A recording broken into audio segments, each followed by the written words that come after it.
think for me, the main takeaways that I've got from this is the need for the collaborative approach. The complexity that we're faced with in terms of financial crime and our need to combat it.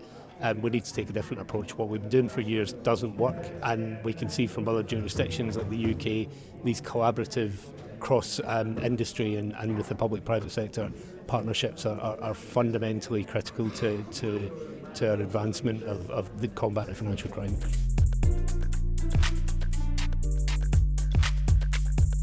As one of the biggest banks in the jurisdiction, I think we're pretty well placed to be able to play a part in this. But for me, I think the reason I'm really interested in this is the ability to bring things together and look at that holistic collective view. Imagine sitting in the FIU, it's really difficult to piece all the various different pieces together and to actually have that conversation happening across the industry and within the correct parameters that's done safely to build the trust.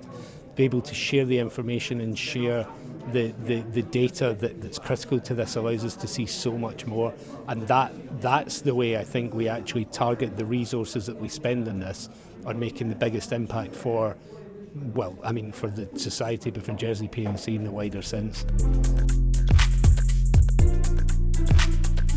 The Eamon piece, and it certainly got me thinking differently, and we spend a lot of time and effort trying to combat the financing of terrorism and money laundering, but when you actually step back and hear from someone who has lived this and been part of it, that idea of looking at this not from how do I want someone to use this appropriately? It's really stepping back and trying to understand the mindset of how I'm going to effectively exploit and abuse this for the reason that I want to do it. And that for me was a big takeaway, and a big highlight was hearing someone so impassioned and so knowledgeable about this, and actually being able to think, I can do something, and my organisation can do something to achieve that aim of trying to help stop some of this from happening. I think that was it for me.